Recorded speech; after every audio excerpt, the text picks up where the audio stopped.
ಮೈಸೂರಿನ ಕುಕ್ರಳ್ಳಿ ಕೆರೆಯಲ್ಲಿ ಮೊನ್ನೆ ಸುರಿದಂತ ಭಾರಿ ಗಾಳಿ ಮಳೆಗೆ ದೊಡ್ಡ ದೊಡ್ಡ ಮರಗಳು ಧರೆಗುರುಳಿದ್ದವು ಎಂಬುದು ಎಲ್ರಿಗೂ ಗೊತ್ತಿದೆ. ಎಲ್ರಿಗೂ ಮರಗಳು ಬಿದ್ದಿದ್ದಕ್ಕೆ ಬೇಸರ ಕೂಡ ಇದೆ. ಆದ್ರೆ ಈಗ ಬೇರು ಸಹಿತ ಬಿದ್ದಂತ ಮರಗಳನ್ನ ಪರಿಸರ ತಜ್ಞರಿಂದ ಪರಿಶೀಲಿಸಿ ಮತ್ತೆ ಆ ಮರಗಳಿಗೆ ಜೀವ ತುಂಬುವ ಕಾರ್ಯವನ್ನು ವಿವಿಧ ಪರಿಸರವಾದಿಗಳು ನಡೆಸುತ್ತಿದ್ದಾರೆ. ಅಂದ್ರೆ ಇದೇ ಮೊಟ್ಟ ಮೊದಲ ಬಾರಿಗೆ ಮೈಸೂರಿನಲ್ಲಿ ಬಿದ್ದಂತ ಮರಗಳಲ್ಲಿ 3 ಮರಗಳನ್ನು ಆರಿಸಿ ಅವುಗಳನ್ನು ಮತ್ತೆ ಬೇರು ಸಹಿತ ಸ್ಥಳಾಂತರಿಸಿ ನೆಟ್ಟು ಮರಗಳ ಸಂರಕ್ಷಣೆ ಮಾಡುವ ಬಗ್ಗೆ ಅರಿವು ಮೂಡಿಸುವಲ್ಲಿ ಮೈಸೂರು ಮಾದರಿಯಾಗಲಿದೆ. ಈಗಾಗಲೇ ಬಿದ್ದಂತ ಮರಗಳ ಬೇರುಗಳನ್ನು ರಕ್ಷಿಸಲು ಅವುಗಳಿಗೆ ಗೋಣಿ ಚೀಲ ಹೊದಿಸಿ ನೀರುಣಿಸುವ ಕಾರ್ಯ ನಡೆಯುತ್ತಲೇ ಇತ್ತು. ಇದೀಗ ಕೊನೆಗೂ ಮೈಸೂರು ವಿಶ್ವವಿದ್ಯಾನಿಲಯದ ಸಂಪೂರ್ಣ ಸಹಕಾರದೊಂದಿಗೆ ಮರ ಸ್ಥಳಾಂತರಿಸುವ ಕಾರ್ಯ ನಡೆದಿದೆ. ಮೊದಲಿಗೆ ಈ ಮರಗಳ ತೂಕ ಇಳಿಸಲು ಕೊಂಬೆಗಳನ್ನು ಕತ್ತರಿಸಿ ಮರಗಳಿಗೆ ಬೇಕಾದ ಗೊಬ್ಬರಗಳನ್ನು ಸಿದ್ಧಪಡಿಸಿಕೊಳ್ಳಲಾಗಿತ್ತು. ಕೊನೆಗೆ ಜೆಸಿಬಿ ಮುಖಾಂತರ ಉದ್ದಗಲಗಳನ್ನು ಸಮಾನವಾಗಿ 6 ಅಡಿಗಳಷ್ಟು ಗುಂಡಿ ತೋಡಿ ಕ್ರೇನ್ನ ಸಹಾಯದಿಂದ ಬಿದ್ದಂತ ಮರವನ್ನು ಗುಂಡಿಯಲ್ಲಿ ನೆಡಲಾಯಿತು.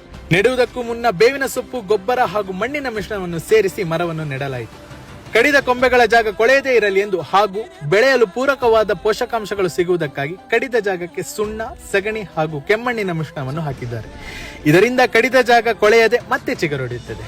ಒಟ್ಟಿನಲ್ಲಿ ಇದೇ ಮೊಟ್ಟ ಮೊದಲ ಬಾರಿಗೆ ಮೈಸೂರಿನಲ್ಲಿ ಪರಿಸರವಾದಿಗಳಿಂದ ಇಂಥದ್ದೊಂದು ಮಹತ್ವದ ನಿರ್ಣಯವನ್ನು ಕೈಗೊಂಡು ಮರಗಳ ಉಳಿವಿಗೆ ಕಾರಣರಾಗಿದ್ದಾರೆ. ಇದೇನಾದರೂ ಸಂಪೂರ್ಣ ಯಶಸ್ವಿಯಾದ ಪಕ್ಷದಲ್ಲಿ ಮೈಸೂರು ಮರಗಳ ಉಳಿವಿಗೆ ಇಡೀ ದೇಶಕ್ಕೆ ಮಾದರಿಯಾಗುವುದರಲ್ಲಿ ಸಂಶಯವೇ ಇಲ್ಲ.